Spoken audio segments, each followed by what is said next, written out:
Hi everyone. पिछली class में हमने 9th क्लास के पहला टॉपिक को पढ़ा था और टॉपिक कंप्लीट होने के बाद मैंने आपसे कहा था कि जब टॉपिक हमारी कंप्लीट हो जाएगी तो हम उसे सारे क्वेश्चन पेपर को उसके यानी उसमें जो भी क्वेश्चंस हैं आपके बुक में उनको सॉल्व करेंगे और उनका नोट्स भी बनाएंगे। तो मैं यहाँ पीपीटी में आपके लिए लेके आया हूँ और आप भी क्या करना, आपके बुक में जो भी क्वेश्चन है, जिन जिन क्वेश्चन को मैं यहाँ कराते जा रहा हूँ उन क्वेश्चन को लिखना और उनका आंसर लिखना। वो ऑब्जेक्टिव फॉर्मेट वाले क्वेश्चन हो या आपके शॉर्ट फॉर्म वाले क्वेश्चन हो या लॉन्ग फॉर्मेट वाले क्वेश्चन, उन सारे क्वेश्चन को आप अपने बुक में लिखना और जो मैं उनका सोल्यूशन दे रहा हूँ यानी जो मैं उनका सोल्यूशन यहाँ पे आप ही से करवाऊंगा वो चीज़ें आप अपने नोटबुक में लिखना और बार बार उस चीज़ का रिवीजन करना। एक बात और है कि पीछे की जो दो क्लासें हुई हैं 9th क्लास की, यानी पहले टॉपिक को हमने 2 क्लास में ख़त्म किया है। तो सबसे पहले अगर आपने उन दोनों क्लास को नहीं देखा है, रिवीजन नहीं किया है, तो आप जाओ और पीछे की 2 क्लास को देखो और एक बार उसको अच्छे से रिवीजन करो, तब आप इस क्वेश्चन आंसर वाले लेक्चर में आना। इससे बेनिफिट ये होगा कि आपको जो चीज़ें पढ़ाई गई हैं आप उस चीज़ को अपने बुक के क्वेश्चन आंसर से रिलेट कर पाओगे कि हाँ, जो मैंने आपको पढ़ाया, जो मैंने आपको बताया, क्या वो चीज़ें रिलेवेंट हैं कि नहीं है, क्या आपके क्वेश्चन से वो मैच कर रहा है कि नहीं है। इससे ये होगा कि अगर आप लेक्चर देख के आते हो और क्वेश्चन को सॉल्व करते हो तो आपका रिवीजन होगा और चीज़ें आपको जल्दी याद रहेंगी। और याद रखना भी ज़रूरी है क्योंकि आपको ये चीज़ें बोर्ड के एग्ज़ाम तक ले जानी है। मैंने आपसे पहले भी कहा था कि 9th क्लास के जो प्रश्न आपके हैं उनसे आपके बोर्ड में काफ़ी अच्छे प्रश्न पूछे जा रहे हैं, यानी लगभग 20-30% क्वेश्चन आपके 9th से हो रहे हैं। अगर आपने 9th को सही से तैयार किया तो 10th आपके लिए थोड़ा सा आसान हो जाएगा। यानी 9th पढ़ना भी इम्पॉर्टेंट है। आप ऐसा मत करना कि 9th की क्लास ना लो, सिर्फ 10th पढ़ो, ऐसा बिल्कुल नहीं करना है। तो मैं यहाँ पे पहले आपको ऑब्जेक्टिव वाला लेके आऊँगा। ऑब्जेक्टिव पे जो ये हमारे प्रश्न है वो एनसीईआरटी, एससीईआरटी, भारतीय बोर्ड तीनों के मिला के इसमें डाले गए हैं। और जो लॉन्ग फॉर्मेट वाले क्वेश्चन हैं वो आप किसी भी एक बुक से कर लेंगे, उससे ये होगा कि सारे बुक से अलग अलग करने की ज़रूरत नहीं पड़ेगी। तो कोई एक फॉर्मेट पे हम क्वेश्चन करेंगे। पहले हम आपको करते हैं जो ऑब्जेक्टिव वाले जो हमारे प्रश्न हैं, पहले हम उन्हें अटेम्प्ट करेंगे और इन प्रश्नों को देखने के बाद हम जो लॉन्ग फॉर्मेट वाले प्रश्न हैं उनको सॉल्व करेंगे। तो सबसे पहले हम ऑब्जेक्टिव प्रश्न क्या होते हैं, जिन्हें आप मल्टीपल चॉइस भी कहते हो या वस्तुनिष्ठ भी कहते हो। यानी एक आपको प्रश्न दिया जाता है, उसके साथ आपको 4 विकल्प दिया जाता है।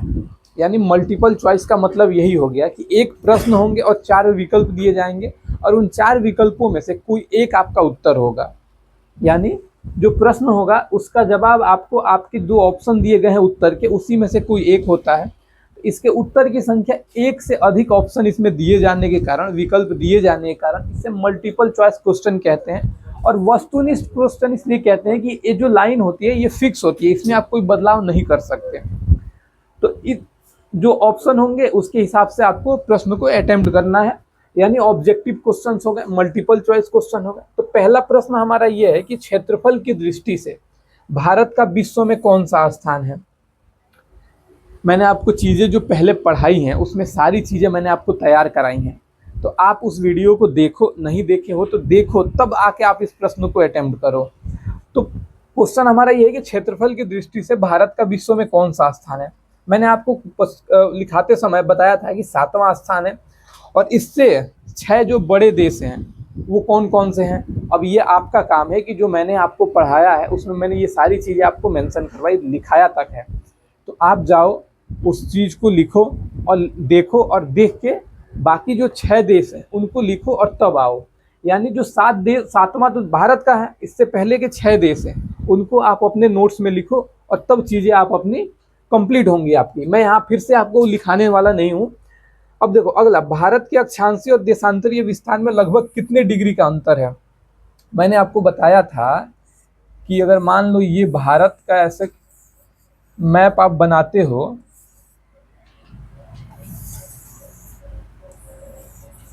तो कुछ इस तरीके से है। तो यहाँ का जो देशांतरीय विस्तार था, पूरब पश्चिम वाला विस्तार, इनके बीच का अंतर कितना था, 30 डिग्री का। और उतना ही आपको अक्षांशीय विस्तार भी था, यानी उत्तर दक्षिण का भी जो विस्तार था सेम था। तो कितना हो जाएगा, अक्षांशीय और देशांतरीय विस्तार में लगभग 30 डिग्री का अंतर है। ये चीज़ भी मैंने आपको बताई है, जब आप जाके अपने पीछे के लेक्चर देखोगे वहाँ ये चीज़ें आपको स्पष्ट रूप से दिखेंगी। आगे की स्लाइड में देखते हैं कि कौन सा प्रश्न है कि भारत का मध्याह्न रेखा, यानी भारत का मानक समय रेखा भी इसे कहते हैं। क्या कहते हैं? मानक समय रेखा। मानक समय रेखा। तो जो मानक समय रेखा है वो कौन सी है? 82.5 डिग्री, यानी 82 डिग्री 30 मिनट की पूर्वी देशांतर रेखा। इसके साथ आप डायरेक्शन को जरूर मेंशन करना, पूर्वी देशांतर रेखा। हालांकि प्रश्न में जो जैसा है वैसे ही हमें बताना है कि भारत का मानक मध्याह्न रेखा कौन सा है? 82 डिग्री यानी 82 डिग्री एंड 30 मिनट की पूर्वी देशांतर, इस देशांतर रेखा। आगे है कि भारत की स्थलीय सीमा रेखा तटीय सीमा रेखा से लगभग कितनी बड़ी है? देखिए, जो आपके बुक है उसमें जो डेटा दिया गया है उसमें लगभग 7500 किलोमीटर का एरिया दिया गया है, और यानी तटीय रेखा जो दिया गया है, और जो मेन लैंड का इलाका है वो लगभग 15,200 के आसपास है। तो अगर इसकी अपेक्षा आप देखते हैं तो लगभग ये 2 गुना हो जाता है। लेकिन रिसेंट जो सर्वे हुई थी उसमें मैंने आपको बताया था कि 11,098 किलोमीटर का एरिया, 1198 किलोमीटर का एरिया वो कवर करता है, लगभग 1200। तो वो डेटा आपके बुक में नहीं दिया गया है। लेकिन आपके जो ये प्रश्न है, इस प्रश्न के हिसाब से तटीय सीमा रेखा यानी स्थलीय सीमा रेखा तटीय सीमा रेखा से कितनी गुनी बड़ी है, तो ये लगभग आपका 2 गुना बड़ा हो जाता है। पीछे के लेक्चर आप देखेंगे तो ये चीज भी आपको अच्छे से बताई गई है। नेक्स्ट है कि भारत एवं चीन के बीच की सीमा रेखा का क्या नाम? मैंने आपको वो भी बताया था, मैंने ये वाला ग्राफ ऐसे लाइन बना के आपको बताया था ना कि चीन और भारत के बीच में कौन सी रेखा है। तो आप भी बताओ कि इसमें जो ऑप्शन दिया गया है उसके हिसाब से रेड क्लिफ है, मैकमोहन है, ग्रीनविच लाइन है, इनमें से कोई नहीं। तो मैंने आपको बताया था कि भारत और चीन के बीच की जो सीमा रेखा है वो है कौन सी है? मैकमोहन है। यहाँ पे मैकमोहन लिख दिया गया है। मैकमोहन कैसे लिखते हैं? मैकमोहन, ठीक है। तो आपका ये ऑप्शन हो जाएगा, इसे आप सही कर लेना, मैकमोहन नहीं मैकमोहन है ये। अगला देखते हैं कि वो कौन सा स्थान है जिसकी स्थिति 3 समुद्रों से मिलकर मिलन स्थल पर स्थित है। यानी वह कौन सा स्थान है, इनमें से वो कौन सा स्थान है जिसकी स्थिति 3 समुद्रों के मिलन बिंदु पर स्थित, यानी मिलन स्थल पर स्थित। अब आप देखिए, जो भारत का दक्षिणी विस्तार है यानी नीचे वाला भारत है कुछ इस तरीके से। तो यहाँ पे क्या था? अरब सागर था। यहाँ पे क्या था? बे ऑफ बंगाल यानी बंगाल की खाड़ी। और आप यहाँ देखोगे कि ये नीचे वाला हिस्सा क्या था? हिंद महासागर। यानी भारत ही एक ऐसा देश है जिसके नाम पर एक ओशियन यानी महासागर का नाम है। कौन सा है? हिंद महासागर। और भारत हिंद महासागर के शीर्ष पे स्थित है, यानी यहाँ से हिंद महासागर का हिस्सा शुरू होता है और इसके ठीक ऊपर भारत है।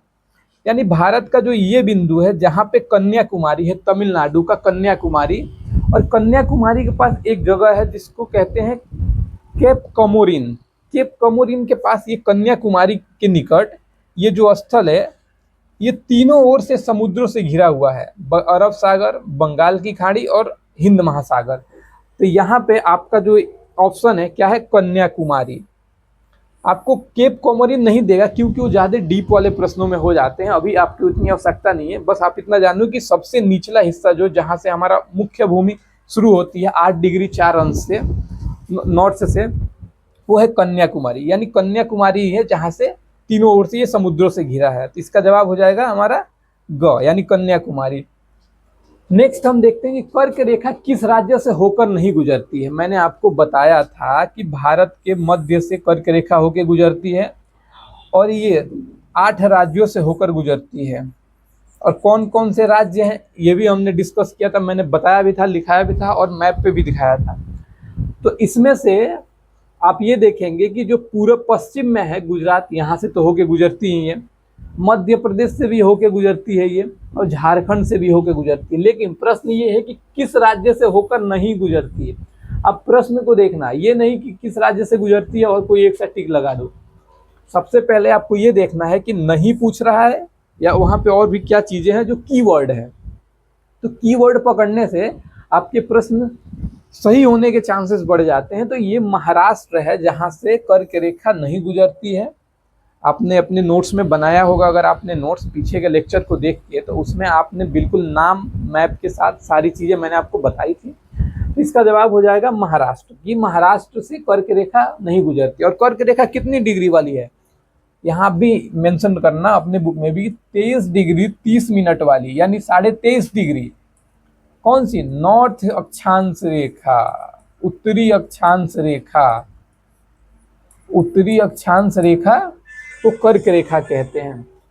अगला देखिए, इनमें से कौन सा पड़ोसी देश उत्तर प्रदेश को छूता है, यानी उत्तर प्रदेश के साथ बाउंड्री साझा करता है या उसकी बाउंड्री टच होती है। यहाँ पे राज्य नहीं दिया है। देखिए, ये प्रश्न का भी कीवर्ड है कि पूछ रहा है कि इनमें से कौन सा पड़ोसी देश उत्तर प्रदेश को छूता है। देश पूछा है, राज्य नहीं पूछा है। तो कौन सा देश है जिससे हमारी बाउंड्री टच होती है? सबसे होती है। अफगानिस्तान से भी होती है, पाकिस्तान से भी होती है, नेपाल से भी होती है, बांग्लादेश से भी होती है। लेकिन प्रश्न कह रहा है कि उत्तर प्रदेश से टच होती है, उत्तर प्रदेश को छूता है। तो नेपाल आप देखेंगे, जो हमने मैप में, ये वाला मैप मैं आपको दिखाता हूँ, जहाँ पे आप ये देखिए कि जो ये नेपाल है, ये बिहार, उत्तर प्रदेश, यहाँ पे उत्तराखंड, आप यहाँ देखेंगे ये पश्चिम बंगाल, यहाँ देखेंगे सिक्किम। भारत के इतने राज्यों को टच करता है। तो आपसे जो प्रश्न पूछा जाएगा वो उत्तर प्रदेश और बिहार के आसपास वाले ही प्रश्न होंगे। ये आपसे नहीं पूछा जाएगा कि उत्तराखंड या ऐसे प्रश्न। तो इस चीज़ को आप ध्यान में रखेंगे कि आपसे देश पूछ रहा है या राज्य पूछ रहा है। तो देश पूछेगा तो नेपाल है, जिसके साथ उत्तर प्रदेश है। ये भी पूछ दे कि कौन सा देश है जिसके साथ बिहार की सीमा लगती है, बिहार राज्य की सीमा लगती है, तो आपका नेपाल हो जाएगा। देश और राज्य में अंतर आप समझना कि देश पूछ रहा है या राज्य पूछ रहा है। आगे देखते हैं नेक्स्ट। अब नेक्स्ट जो है हमारा, भारत का सबसे पूर्वी देशांतर कौन सा है? अरुणाचल प्रदेश वाला मैंने आपको बताया था कि कौन सा है। 68 डिग्री 7 मिनट पूर्व से 97 डिग्री 25 अंश पूर्व, यानी ये पश्चिमी हो जाएगा। लेकिन यहाँ पूछ कह रहा है पूर्वी, तो पूर्वी कौन सा? 97 डिग्री 25 मिनट वाली पूर्वी देशांतर रेखा थी। तो हमारा जवाब हो जाएगा क। आगे देखते हैं हम। उत्तराखंड, उत्तर प्रदेश, बिहार, पश्चिम बंगाल और सिक्किम की सीमा किस देश को छूती है? मैंने आपको मैप दिखाया था जिसमें था कि उत्तर प्रदेश, प्रश्न में है कि उत्तर प्रदेश, उत्तराखंड, बिहार, पश्चिम बंगाल और सिक्किम की सीमा किस देश को छूती है। फिर यहाँ पे देश। अब मैंने जो आपको मैप दिखाया था, पहला मैप, इस मैप में क्या बताया कि भारत की सीमा, भारत के राज्यों की सीमा, यानी उत्तराखंड, उत्तर प्रदेश, बिहार, पश्चिम बंगाल और सिक्किम, यही राज्य हैं जिनकी सीमा नेपाल से लगती है। तो प्रश्न भी इसी पे पूछ लिया है कि कौन सा, इनमें से कौन कौन से, ये आपका प्रश्न है कि भारत का उत्तराखंड, उत्तर प्रदेश, बिहार, पश्चिम बंगाल और सिक्किम, वही राज्यों के नाम लिख दिए कि सीमा किस देश के साथ लगती है। तो आपका यहाँ पे हो जाएगा नेपाल। अगला देखते हैं हम कि ग्रीष्म अवकाश में आप यदि कवरत्ती जाना चाहते हैं, मैंने सबसे पहला क्लास जो लिया था इंट्रो वाला, ज्योग्राफी इंट्रो, जिसमें मैं आपको कैपिटल और मतलब यूनियन टेरिटरी के जो कैपिटल और राज्यों के कैपिटल, और उसमें मैंने आपको भूगोल के बारे में बेसिक जानकारी दी थी कि अक्षांश देशांतर, कुछ ऐसी चीज़ें हुई थी जहाँ पे मैंने आपको राज्य राजधानियाँ और केंद्र शासित प्रदेश उनकी राजधानियों को पढ़ाया था। तो वहीं से ये प्रश्न है कि ये पूछ रहा है कि ग्रीष्म अवकाश में, यानी गर्मियों की छुट्टी में, यदि आप कवरत्ती जाना चाहते हैं तो किस केंद्र शासित प्रदेश में जाएंगे? किस केंद्र शासित प्रदेश में जाएंगे? तो मैंने आपको बताया था कि जो लक्षद्वीप है उसकी राजधानी कौन सी है? कवरत्ती है।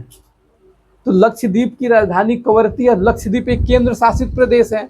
तो यही प्रश्न है, थोड़ा सा लैंग्वेज बदला है कि ग्रीष्म अवकाश में, यानी गर्मियों में, गर्मियों की छुट्टी में यदि आप कवरत्ती जाना चाहते हैं तो किस केंद्र शासित प्रदेश में जाएंगे? तो हो जाएगा लक्षद्वीप। लक्षद्वीप क्योंकि लक्षद्वीप का ही कैपिटल है कवारती, और कवारती एक केंद्र शासित प्रदेश के अंतर्गत आता है जिसका नाम है लक्षद्वीप। तो ऐसे प्रश्न के लिए भी आप तैयार रहना।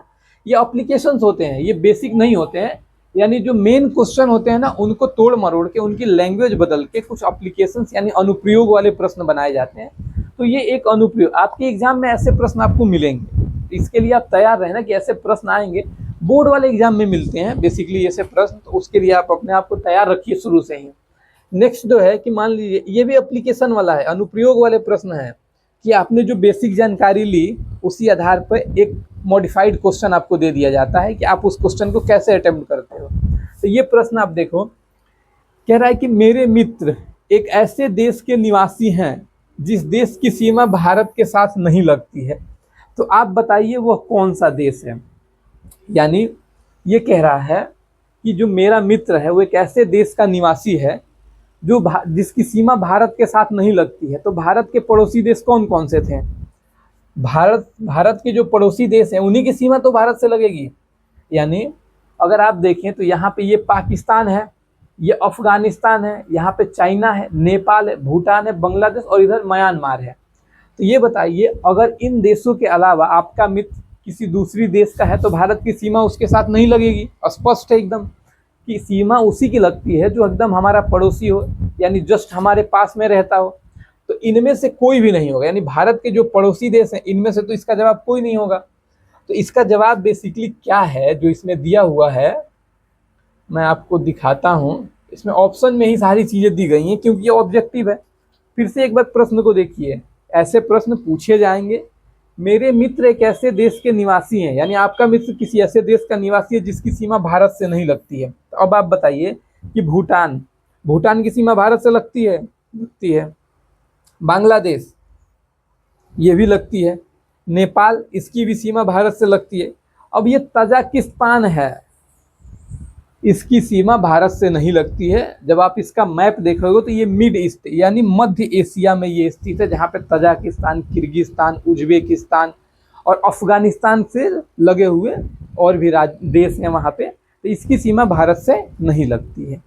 तो ये एक अच्छा प्रश्न है और आगे के लिए भी आप इस ऐसे प्रश्न को तैयार करना।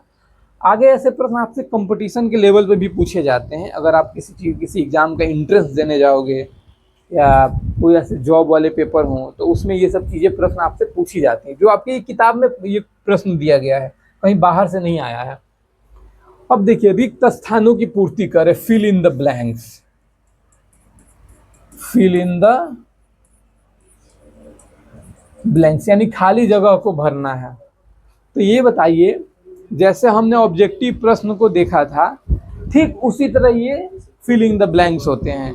लेकिन ऑब्जेक्टिव वाले प्रश्न में क्या था कि एक प्रश्न और आपको 4 ऑप्शन मिलते थे, लेकिन यहाँ पे क्या है, एक प्रश्न है और वो भी अधूरा है। क्या है? अधूरा है। तो अधूरा है तो इसको आपको पूरा करना है। तो ये प्रश्न कह रहा है कि भारत का क्षेत्रफल लाख वर्ग किलोमीटर, यानी भारत का क्षेत्रफल कितना लाख वर्ग किलोमीटर है। तो मैंने आपको बताया था कि भारत का क्षेत्रफल 32.8 लाख वर्ग किलोमीटर है। तो यहाँ पे आपका 32.8 लाख वर्ग किलोमीटर हो जाएगा। अब देखिए, जो अगला प्रश्न है कि भारत का क्षेत्रफल विश्व के कुल स्थल भाग के क्षेत्रफल का कितना प्रतिशत, यानी भारत का जो क्षेत्रफल, अगर भारत को 100 मान लिया जाए तो विश्व के जो एरिया है, यानी जो विश्व का पूरा क्षेत्रफल है, यानी पूरी ये पृथ्वी मान लीजिए, ये पृथ्वी है पूरी, तो इस पृथ्वी पर भारत का जो हिस्सा है इस पृथ्वी की तुलना में कितना प्रतिशत है। देखिए, क्षेत्रफल के हिसाब से तो ये हो गया कि पूरे पृथ्वी पर भारत का जो क्षेत्रफल है, भारत का एरिया है, यानी भारत का जितना क्षेत्र में विस्तार है वो है 32.8 लाख वर्ग किलोमीटर। लेकिन इसी को परसेंटेज में अगर बताना हो तो ये प्रश्न यही पूछ रहा है कि भारत का क्षेत्रफल विश्व के कुल स्थल भाग के क्षेत्रफल का कितना प्रतिशत है। यहाँ पे डैश जो है प्रतिशत है, यानी कितना प्रतिशत है, तो ये है 2.4%। यानी ये जो 2.4 है ना, वो ये एरिया है, यानी 32.8 लाख कुल एरिया का 2.4% है।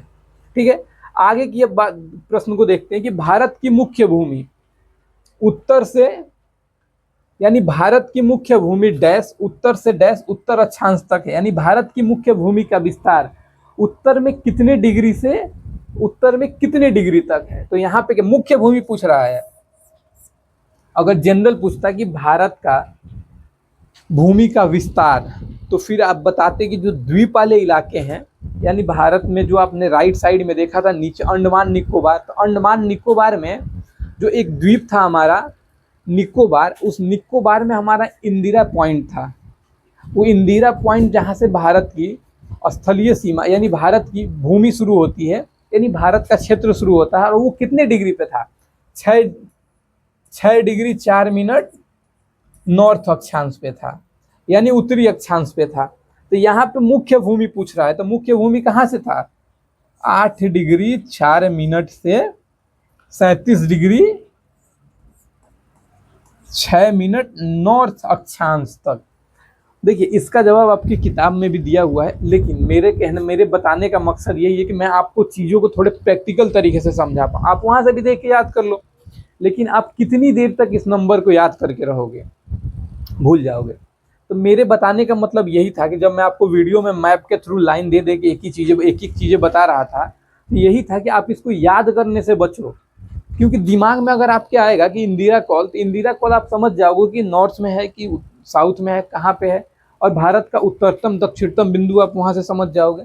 तो चीज़ों को आप मैप के थ्रू समझो। मैप के थ्रू से फ़ायदा बहुत है, यानी फ़ायदा सबसे ज़्यादा ये है कि आपको चीज़ों को ज़्यादा याद नहीं करना है। एक बार आपने मैप को दिमाग में सेट किया, चीज़ें आपको खुद ब खुद याद हो जाएंगी। तो ये रहा हमारा अगला प्रश्न है कि भारत पूर्व और डैश पूर्व देशांतर रेखाओं के बीच स्थित, यानी पूछ रहा है कि भारत का जो देशांतरीय विस्तार है वो पूर्व के किस डिग्री से अगले पूर्व के किस डिग्री तक, यानी भारत पूर्वी देशांतर रेखाएं हैं, भारत पूर्व में है। तो पूछ रहा है कि भारत का जो विस्तार है, ये जो विस्तार है ये कितने डिग्री अक्षांश से शुरू होकर कितने डिग्री अक्षांश तक, यानी देशांतरीय विस्तार है, लंबवत।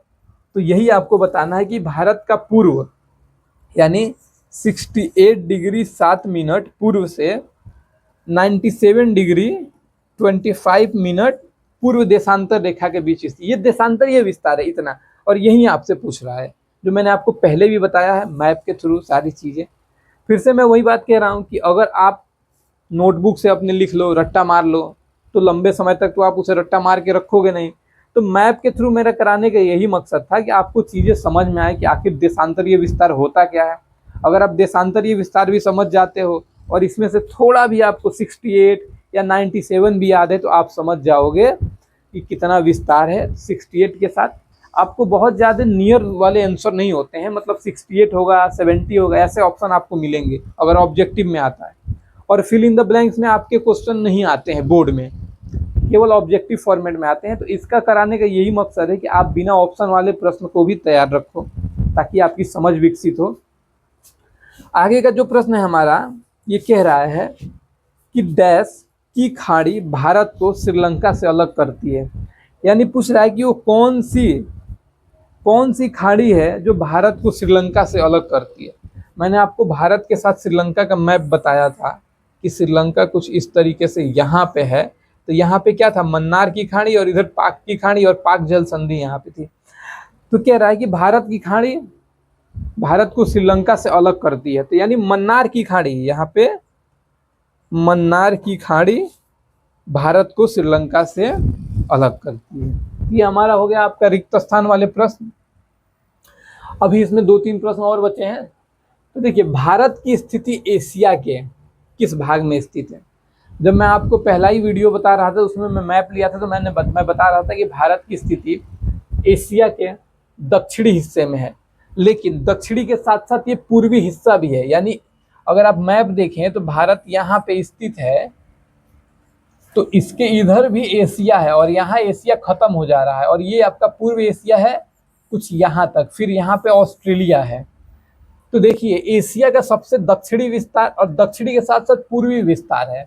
तो आप क्वेश्चन के हिसाब से, यानी भारत की स्थिति एशिया के पूर्वी भाग में है, पूर्वी भाग में है, ये आप जवाब टिक करेंगे, यानी यहाँ पे लिखना होगा। आगे हम देखते हैं अंडमान और निकोबार द्वीप समूह की स्थिति कहाँ पे है। अंडमान निकोबार, देखिए ये भारत है, तो भारत में यहाँ पे जो अंडमान निकोबार है, तो ये भारत के किस दिशा में स्थित है, यानी भारत के पूर्व दिशा में स्थित है,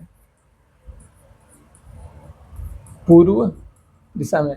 देखिए, इस प्रश्न का जवाब आपको कहीं पूर्व भी मिल जाएगा और कहीं दक्षिण भी मिल जाएगा। तो भारत की स्थिति एशिया के किस भाग में स्थित है, तो एक तो हो जाएगा दक्षिणी भाग में, लेकिन कहीं कहीं आपको पूर्वी भाग भी मिलेगा, लेकिन ऑथेंटिक इसमें जो आपका जवाब होगा वो दक्षिणी वाला ही है।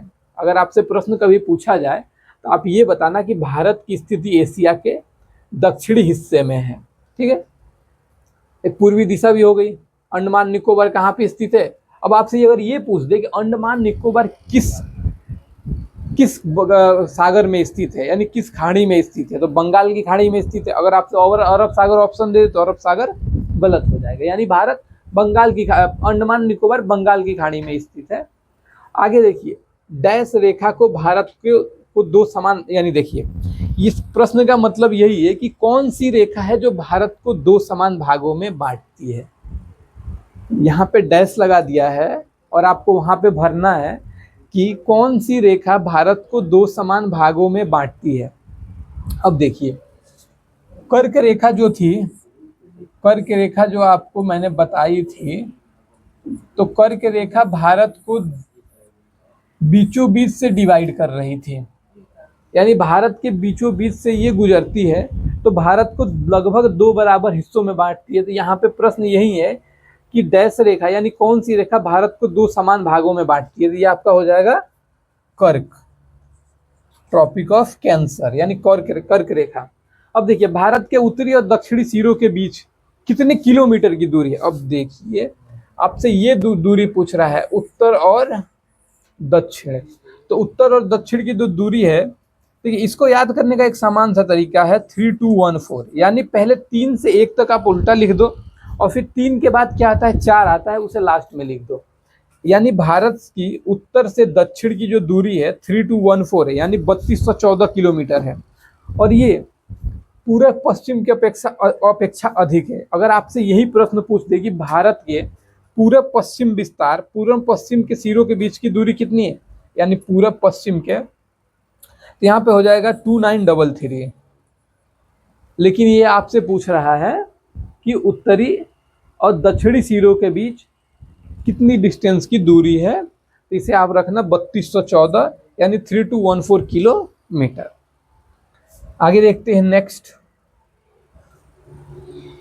अब देखिए, इसमें एक और प्रश्न आपका आ रहा है, 3 और प्रश्न बच रहे, फिल इन द ब्लैंक्स के, यानी खाली वाला रिक्त स्थान भरने के। तब देखिए, भारत के पूर्वी देखिए ऐसे प्रश्न करने से ना आपका टॉपिक तैयार होता है, क्योंकि खाली स्थान छोड़ दिया है, इसमें आपको ऑप्शन नहीं दिया है, आपको अपने बुद्धि विवेक यानी जो आपने याद किया है, जो आपने समझा है, उसके हिसाब से भरना है। तो ऐसे प्रश्न को करने का फायदा बहुत है। अगर आप ऐसे प्रश्न को अटेम्प्ट करो और करो, ये होगा कि आपको चीज़ें याद हो जाएंगी, क्योंकि लाइन दे दिया है और इसमें चीज़ें आपको खाली छोड़ दी गई हैं कि वहाँ पे आपको डैश है, जो सुटेबल वर्ड है वहाँ पे आपको भरना है। तो अब देखिए, भारत के पूर्वी और पश्चिमी किनारों के बीच की दूरी क्या है, मैंने आपको पहले ही बता दिया इस प्रश्न में ही कि दक्षिण और उत्तरी सिरों के बीच की दूरी इतनी है और पूरब पश्चिम के बीच की दूरी इतनी है, 2933। तो यहाँ पे यही प्रश्न पूछ लिया कि भारत के पूर्वी और पश्चिमी किनारों के बीच की दूरी कितनी है। पूर्वी यानी पश्चिमी किनारे, यानी पश्चिम यानी गुजरात से अरुणाचल प्रदेश की दूरी कितनी है, तो यहाँ पे हो जाएगा 2933 क्या किलोमीटर, पहले से मेंशन है इसमें। आगे देखिए, भारत और चीन के बीच की सीमा रेखा का नाम, जो हमने ऑब्जेक्टिव में कर लिया था, क्या है, मैकमोहन रेखा।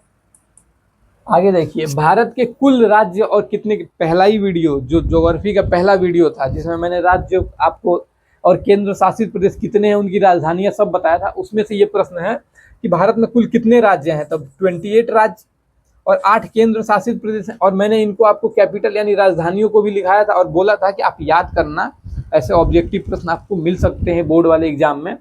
अगला देखिए, कोसी नदी को बिहार का कहते हैं, क्या कहते हैं, मैंने पहले ही बताया था आपको, शोक कहते हैं। और शोक कहने का रीजन क्या है, शोक कहने का रीजन तो बताया था मैंने, शोक कहने का रीजन यही है कि ये नदी बहुत ज्यादा जल को लेके प्रवाहित होती है, और जल अधिक होने के कारण ये नदी अपना मार्ग बहुत तेजी से बदलती है। यानी ये पहाड़ी क्षेत्रों से निकलती है और पानी जब उसमें भरता है तो इनका प्रेशर यानी पानी का फ्लो तेज हो जाता है। तेज होने की वजह से ये अपने क्षेत्र में आने वाली चीज़ों को नष्ट करती हैं और अपना मार्ग बदलती हैं। जिधर इनका बहाव तेज हो जाता है उधर ये मार्ग मुड़ जाता है।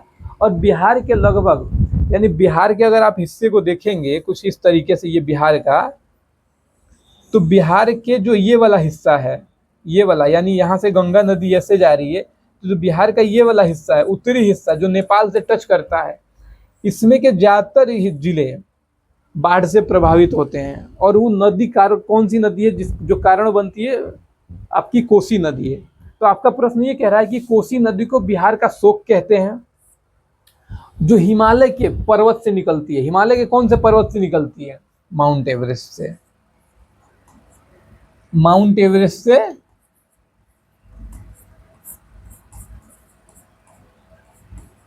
माउंट एवरेस्ट पर्वत से ये निकलती है। तो ये रही आपकी चीजें जो रिक्त स्थानों वाली थी। आगे हम देखते हैं कि इसमें कौन से प्रश्न आपके अब बनते हैं। अब देखिए, आपके प्रश्न बुक में भारतीय भवन वाले में कुछ ऐसे भी, ये एग्जाम में भी ऐसे प्रश्न आते हैं। मैं जहां जहां जो चीजें आपकी एग्जाम से रिलेट होंगी वो आपको जरूर बताऊंगा। तो ये प्रश्न आपसे एग्जाम में भी पूछे जाते हैं कि 2 कॉलम दे दिए जाएंगे। कॉलम मतलब एक तरफ कुछ बातें लिखी होंगी और दूसरी तरफ कुछ बातें लिखी होंगी, और अब आपको इस तरफ के कॉलम से इस तरफ के कॉलम को मिलाना होगा, यानी जो बात इधर है उससे ये बात इधर की रिलेट करती हो। कहने का मतलब ये हो गया कि कॉलम अ से कॉलम बी का सही मिलान करना है, यानी कॉलम ए अ हो गया, अ वाली लाइन ये हो गई और ब वाली लाइन वो हो गई। अब आपको ये रिलेट करना है कि इधर की जो बातें लिखी हुई है वो इधर के किस लाइन से रिलेट कर रही है, यानी किस लाइन से जुड़ रही है। तो आपसे प्रश्न यही पूछ रहा है कि भारत का मानक या मुत्तर है, यानी जैसे आपको फिल इन द ब्लैंक्स आपने किया, जैसे आपने ऑब्जेक्टिव प्रश्न किया, ठीक ये उसी तरीके से है, बस इसका तरीका, लैंग्वेज और फॉर्मेट अलग है। अगर आपसे सीधा ऑब्जेक्टिव प्रश्न पूछ देता कि भारत का मानक या मुत्तर रेखा कौन सी है, तो आप क्या बताते हैं? 82.5 डिग्री पूर्वी देशांतर रेखा। लेकिन आपको मिलान करने के लिए दे दिया, तो अब आपको मिलान करना है कि भारत का मानक या मुत्तर कौन सा है, तो आप ऐसे इसमें मिलान करा देंगे। 82.5 डिग्री पूर्वी देशांतर रेखा भारत का मानक समय है। अब देखिए, रेड क्लिफ, आपने मैकमोहन पढ़ा था तो मैकमोहन से ही देखते हैं। मैकमोहन जो है आपसे ये कह रहा है कि मैकमोहन का संबंध इधर के किस लाइन से है। तो भारत और चीन के बीच की जो सीमा रेखा थी कौन सी थी? मैकमोहन थी। तो मैकमोहन क्या है? भारत और चीन के बीच की सीमा रेखा है। इससे आपने मैच करा दिया। अगला आप देखिए, अगला आपसे पूछ रहा है कि रेड क्लिफ। अब मैंने आपको जब पढ़ाया था सारी चीजें, उसमें बताया था कि कौन सी रेखा किस लाइन के बीच। देखिए, मैं आपको एक चीज अच्छे से बता दूं, अगर आप ये चीजें तैयार करते हो तो यार, चाहे वो आप बिहार पुलिस, एसआई, बीपीएससी, ये क्वेश्चन यूपीएससी तक में भी पूछे गए हैं पिछले सालों में। तो केवल जीएस ये नहीं है कि भाई आपने 9th क्लास में पढ़ लिया और आपका हो गया। आप बिहार पुलिस का एग्जाम देने जाओ, केवल आपके पहले एक टॉपिक से अगर 2 प्रश्न आपको नहीं मिलते हैं, ज्योग्राफी की मैं बात कर रहा हूँ, कोई एक प्रश्न इसमें से, ये इन चारों में से कोई एक प्रश्न आपको मिल जाएगा, क्योंकि राज्य के ये प्रश्न होते हैं और राज्य से रिलेट करके जो एग्जाम होते हैं, चाहे आप एसआई का देने जा रहे हो, बिहार का कोई भी एग्जाम देने जाओ, अगर आप 12th करके जाओगे, कोई एग्जाम दोगे, तो यही चीज़ें आपको फिर से पढ़नी पड़ेंगी। तो अगर 9th क्लास में आप चीज़ें अगर थोड़ी सी सही से पढ़ते हो, वहाँ चीज़ें आपके लिए आसान होंगी। ये देखिए, ये तीनों प्रश्न न किसी साल बीपीएससी में पूछे गए हैं। मैं ये क्वेश्चन आपको साल के साथ दिखा दूंगा, क्योंकि ये प्रश्न पूछे गए और बहुत पुराने नहीं। ये वाला प्रश्न सिर्फ 2-3 साल पहले पूछा गया है बीपीएससी वाले में। तो ये चीजें हैं, आप इस चीज को अच्छे से पढ़िए और अच्छे से इनको याद रखिए। आगे हम देखते हैं इसमें कि हमारा ये हो गया, पूर्वी देशांतर रेखा हो गई 82.5 डिग्री। आगे का हमारा ये हो गया मैकमोहन चीन के साथ। अब रेड क्लिफ पूछा है कि रेड क्लिफ रेखा का संबंध किससे है। तो रेड क्लिफ कौन सी है? भारत पाकिस्तान के बीच जो सीमा रेखा है, यानी भारत पाकिस्तान और बांग्लादेश के बीच जो सीमा रेखा है। आपके बुक में केवल पाकिस्तान मिलेगा, लेकिन भारत और बांग्लादेश और अफगानिस्तान दूसरी, अफगानिस्तान के साथ डूरन नाम की रेखा लगती है, यानी उनके बीच की सीमा रेखा डूरन नाम से जानी जाती है। अब भारत पाकिस्तान के बीच में रेड क्लिफ के नाम से। और जो सार्क है, सार्क मैंने आपको बताया था कि भारत और उसके 6 पड़ोसी देश, जिसमें चाइना और म्यांमार नहीं थे। ये आपके बुक में पूरा डिटेल है इसके बारे में। तो सार्क के बारे में यही पूछ रहा है कि इनकी स्थापना कब हुई थी। ये रिलेटेड इससे कर रहा है कि सार्क की स्थापना 8 दिसंबर 1985 में की गई थी और इसका मुख्यालय यानी हेडक्वार्टर काठमांडू नेपाल में है। तो इतनी चीजें आपके लिए हो गई और ये बहुत इंपॉर्टेंट है, बहुत मतलब आगे भी अब जाते हो तो यहाँ से प्रश्न आपके बहुत बनते हैं। नेक्स्ट हम देखते हैं। अब देखिए आपके बुक में कुछ प्रश्न ऐसे हैं जिनके बारे में कह रहा है कि कारण बताओ, टेल द रीजन। मतलब कि कोई घटना हुई तो क्यों हुई, यानी अगर बारिश हो रही है तो उसके पीछे क्या रीजन है। कुछ तो रीजन होगा, बिना रीजन के तो साइंस में कुछ नहीं है, सारी चीज़ों के पीछे एक न एक कारण है। तो आपसे प्रश्न पूछेगा और कहेगा कि इसका कारण बताओ। तो कारण में ये प्रश्न पूछ रहा है कि भारत का अक्षांशीय एवं देशांतरीय विस्तार लगभग समान है, यानी कितना है, 30 डिग्री है भारत का देशांतरीय और ये अक्षांशीय विस्तार लगभग 30 डिग्री का अंतर है, किंतु भूमि पर दोनों की वास्तविक दूरी समान नहीं है। आपने देखा कि भारत का पूर्व से पश्चिम के बीच 30 डिग्री का अंतर है, लेकिन दूरी किलोमीटर में कितनी थी, दूरी किलोमीटर में 2933 किलोमीटर थी। और इतना ही देशांतरीय विस्तार के साथ उत्तर और दक्षिण के बीच की दूरी कितनी है, 3214 किलोमीटर। यानी यहाँ भी 30 डिग्री का अंतर है और यहाँ भी 30 डिग्री का अंतर है, लेकिन किलोमीटर में अंतर आ जा रहा है। यानी ये अक्षांशीय और देशांतरीय विस्तार डिग्री में समान है, लेकिन किलोमीटर में डिस्टेंस आ जा रहा है, यानी किलोमीटर में अंतर आ जा रहा है। यहाँ पे 2933 किलोमीटर है और यहाँ पे 3214 किलोमीटर है। तो ये रीजन आपसे पूछ रहा है कि अक्षांशीय और देशांतरीय विस्तार लगभग समान है, किंतु भूमि पर दोनों की वास्तविक दूरी समान नहीं है। अब यही रीजन आपको बताना है। और एक चीज आप ये जानिए कि जब भी आपसे कारण बताओ क्वेश्चन पूछे, देखिए कारण बताओ आपके बोर्ड के एग्जाम में प्रश्न नहीं आएंगे। तो हमने इससे पहले जो प्रश्न देखे, आगे हम देखिए कंटिन्यू करते हैं कारण बताओ क्वेश्चन। मैंने आपको पहले बताया कारण बताओ क्वेश्चन क्या होते हैं। क्वेश्चन दे दिया जाएगा, बस यही पूछेगा कि अगर ये घटना हुई तो क्यों हुई, साफ सीधी बात। यानी स्पष्ट रूप से देखा जाए तो आपसे ये प्रश्न पूछ रहा है कि भारत का अक्षांशीय और देशांतरीय विस्तार लगभग समान है, किंतु भूमि पर दोनों की वास्तविक दूरी समान नहीं है। मैंने आपको बताया कि देशांतरीय दूरी कितना अंतर है, 30 डिग्री का, और अक्षांशीय दूरी कितने का अंतर है, इसमें भी 30 डिग्री का।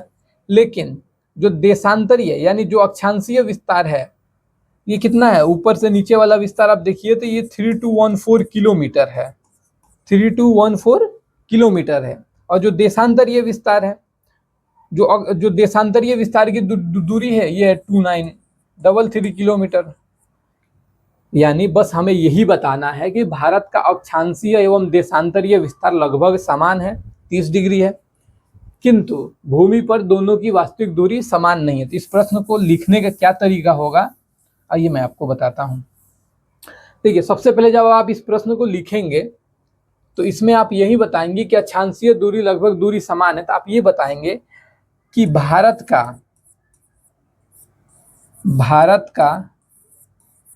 अक्षांशीय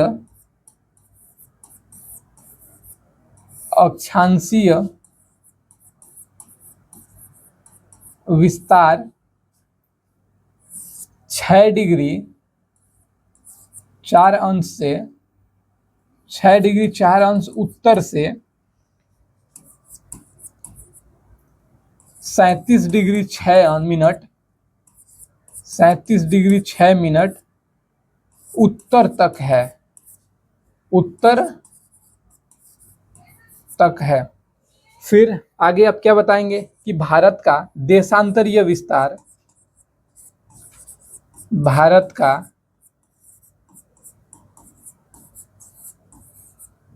देशांतरीय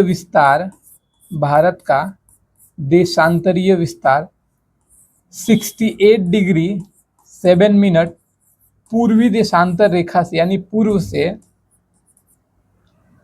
97 डिग्री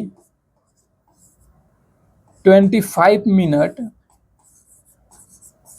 पूर्वी देशांतर रेखा तक है, पूर्वी देशांतर रेखा तक है। ये चीजें आपकी बेसिक हो गई कि आप ये 2 लाइन उसमें मेंशन करेंगे। उसके बाद आप बताएंगे कि जो देशांतरीय और यानी देशांतरीय विस्तार समान है, किंतु भूमि पे दोनों की वास्तविक दूरी अलग समान नहीं है। तो भूमि में दोनों की वास्तविक दूरी क्या है, कितनी है, यानी पूर्व से पश्चिम विस्तार, पूर्व से पश्चिम जो विस्तार है वो कितना है, पूर्व से पश्चिम जो विस्तार है 2933 किलोमीटर है। ये चीजें याद रखेंगे। आगे अब देखिए इसमें क्या ऐड करना है आपको। अब आप देखिए, आप यहां बताएंगे कि उत्तर से दक्षिण विस्तार कितना है। उत्तर से दक्षिण विस्तार कितना है। उत्तर से दक्षिण विस्तार, इसमें आपको मैंने इस यहाँ पे बता दिया था कि अक्षांशीय विस्तार इतना है, पूर्व पश्चिम विस्तार इतना है।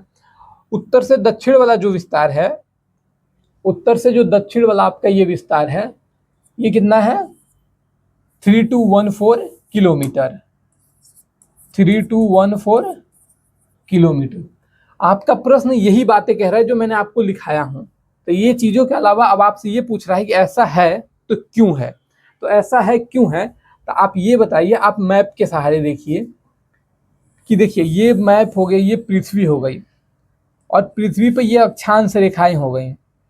तो जो अक्षांश रेखाएं खींची गई है ना, पृथ्वी पर जितनी भी अक्षांश रेखाएं खींची गई हैं, ये एक दूसरे के पैरेलल हैं, यानी समानांतर हैं।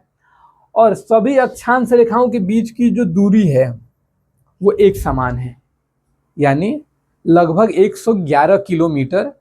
यानी दो अक्षांश रेखाओं के बीच की दूरी का जो अंतर है लगभग 111 किलोमीटर है। और जो देशांतर है, यानी आप देखिए ये देशांतर है, तो देशांतर पे क्या है कि पृथ्वी का आकार कुछ बाहर की तरफ निकला हुआ है 0 डिग्री अक्षांश पर, यानी पृथ्वी का ये हिस्सा बाहर निकला हुआ है। तो अक्षांश रेखाएं कुछ इस शेप में मिलती हैं, यानी एक पोल से निकलकर, एक ध्रुव से निकलकर दूसरे ध्रुव पे आके मिलती हैं, और इनका शेप थोड़ा सा कर्व होता है। तो ये देखिए कि इनका विस्तार यहाँ पे बीच वाले हिस्से में ज्यादा है और ऊपर और नीचे हिस्से वाले में कम है। तो अगर इतना आपने देख लिया तो इसका जवाब आप यही लिखेंगे कि अक्षांशीय विस्तार, यानी अक्षांशों के बीच की दूरी लगभग समान है, यानी अक्षांशों के बीच की दूरी लगभग हर जगह समान है, हर जगह समान है। लेकिन देशांतर रेखाओं के बीच की दूरी, देशांतर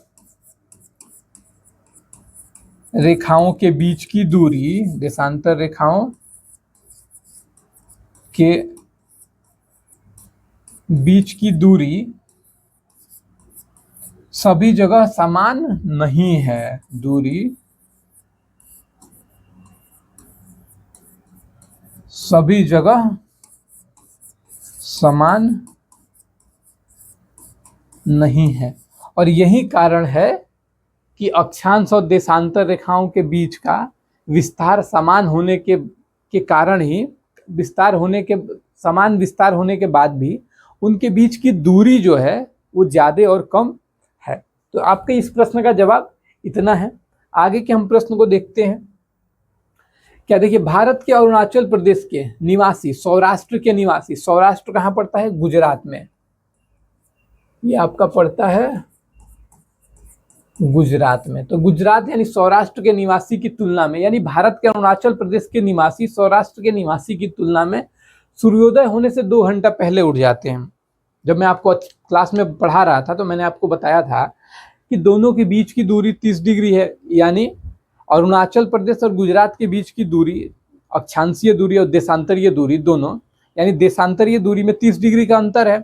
और 1 डिग्री दूरी तय करने में, यानी 1 डिग्री दूरी कितने बराबर हो जाती है, 4 मिनट के बराबर। यानी 1 डिग्री दूरी तय करने में कितना समय लगता था, 1 डिग्री दूरी तय करने में 4 मिनट का समय लगता था। तो ये बताइए जो 30 मिनट का समय है, 30 डिग्री का जो समय है, तो 30 डिग्री को पूरा दूरी तय करने में कितना समय लगेगा। अगर आप इसमें 4 से डिवाइड करते हो तो गुणा करते हो तो 120 मिनट हो जाएगा, और 120 मिनट कितना हो गया, 2 घंटे के बराबर। तो यही पूछ रहा है कि ऐसा क्यों होता है। ऐसा होने का रीजन यही है, यहाँ आप जवाब में ये लिखिए कि भारत के अरुणाचल प्रदेश के निवासी सौराष्ट्र के निवासी की तुलना में सूर्योदय होने से 2 घंटे पहले ही उठ जाते हैं। सीधा आप लिखिए क्योंकि सौराष्ट्र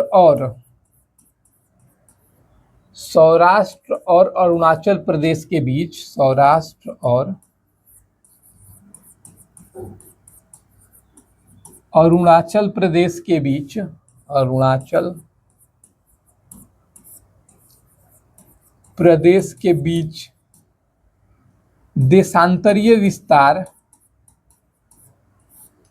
30 डिग्री का देशांतरीय विस्तार, 30 डिग्री का देशांतरीय विस्तार होने के कारण, देशांतरीय विस्तार होने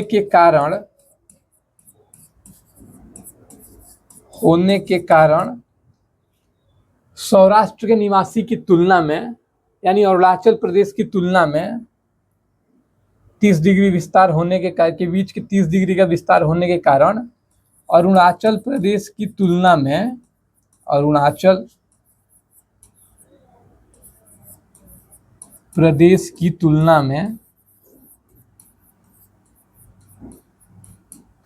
सौराष्ट्र यानी गुजरात, आपका प्रश्न क्या कह रहा है कि अरुणाचल प्रदेश के निवासी सौराष्ट्र के निवासी की तुलना में सूर्योदय होने से 2 घंटे पहले ही उठ जाते हैं, क्योंकि सौराष्ट्र और अरुणाचल प्रदेश के बीच 30 डिग्री का देशांतर विस्तार होने के कारण अरुणाचल प्रदेश की तुलना में, यानी अरुणाचल प्रदेश की तुलना में अरुणाचल प्रदेश के निवासी सौराष्ट्र के निवासी की तुलना में, यानी सौराष्ट्र के तुलना में अरुणाचल प्रदेश के निवासी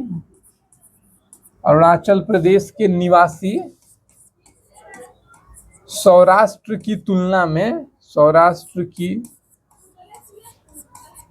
में 2 घंटे पहले उठ जाते हैं,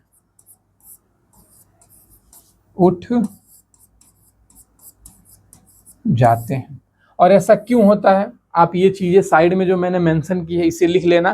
क्योंकि 1 डिग्री की दूरी तय करने में 4 मिनट लगता है, तो 30 डिग्री का विस्तार को तय करने में 120 मिनट, और 120 मिनट इक्वल टू 2 घंटे।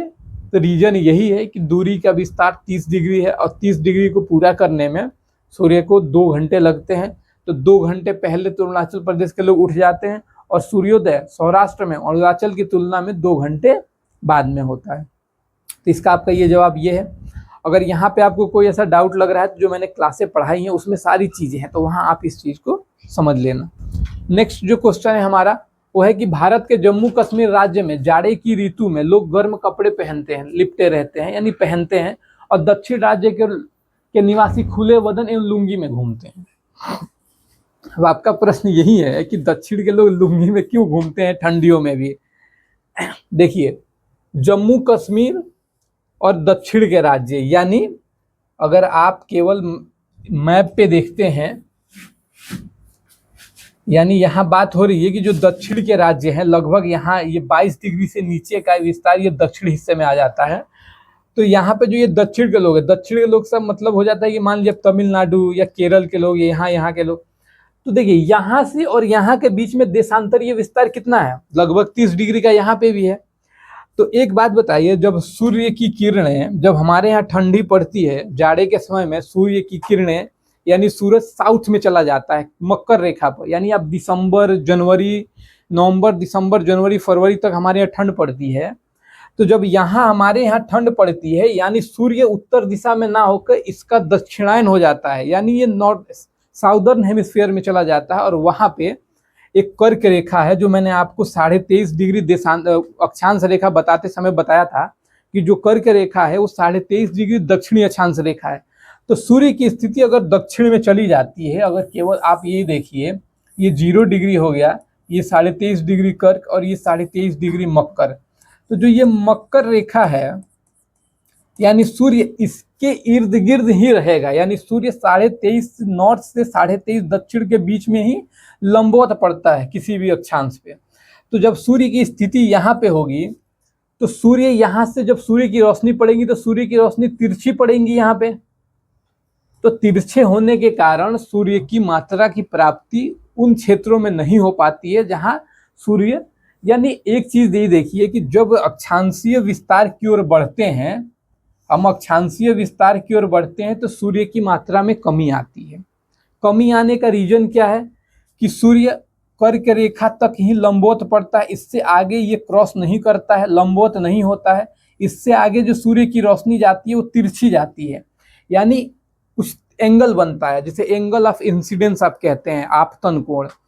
तो कोण के हिसाब से, यानी बढ़ रहे हैं इधर, अगर आप बढ़ रहे हैं पोल की तरफ तो अक्षांश रेखा में वृद्धि हो रही है, तो अक्षांश रेखा में वृद्धि के साथ आपतन कोण में भी वृद्धि होगी, और आपतन कोण में वृद्धि हो रही है तो आप ये देखिए कि सूर्य तिरछा होते जा रहा है। आपतन कोण आप बाद में समझना क्या, उससे आप ये जानो कि अगर आप 0 डिग्री से नॉर्थ जाते हो या साउथ जाते हो तो सूर्य की किरणें तिरछी होती जाती हैं, और तिरछे होने के कारण यहाँ सूर्य की मात्रा की प्राप्ति कम होती है।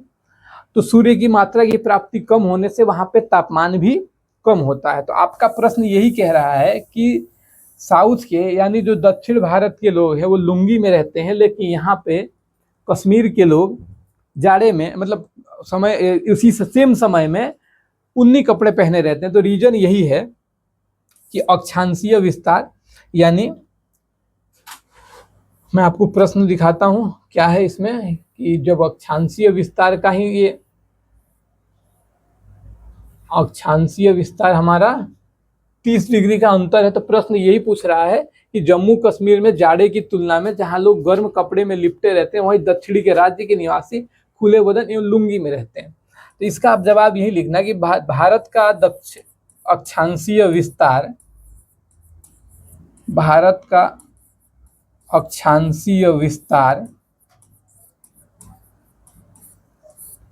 में 30 डिग्री के अंतर होने के कारण, में 30 डिग्री का अंतर होने के कारण और सूर्य की किरणों के तिरछापन होने के कारण, और सूर्य के किरणों के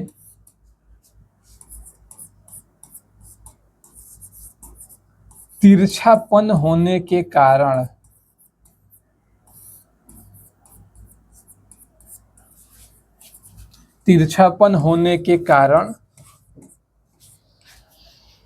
जम्मू में जाड़े की ऋतु में लोग गर्म कपड़े पहनते हैं, और दक्षिण के राज्य के लोग निवास खुले बदन या लुंगी में रहते हैं। बस इतना ही आपको लिखना है, 2 लाइन, कि अक्षांशीय विस्तार में 30 डिग्री का अंतर होने के कारण और सूर्य की किरणों के तिरछापन होने के कारण ऐसी चीजें होती हैं।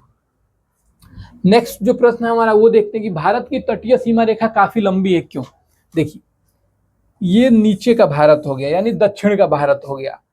तो भारत का जो दक्षिणी विस्तार है वो समुद्रों से घिरा हुआ है, तो समुद्र से घिरा होने के कारण, और भारत का आकार लगभग त्रिभुजाकार है, तो त्रिभुजाकार होने के कारण जो नीचे का हिस्सा है, दक्षिण का हिस्सा है, इसके चारों तरफ समुद्र है।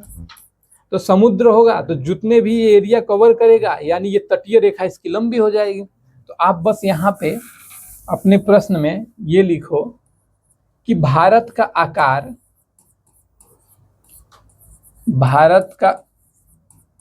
आकार लगभग त्रिभुजाकार होने के कारण, लगभग त्रिभुजाकार होने के कारण, त्रिभुजाकार होने के कारण और भारत और दक्षिणी भारत और दक्षिणी भारत तीन ओर से यानी तीन तरफ से समुद्रों से घिरे होने के कारण, समुद्रों से घिरे होने के कारण तटरेखा की लंबाई, तटरेखा की लंबाई क्या कह रहा है, काफी लंबी है। तटरेखा की लंबाई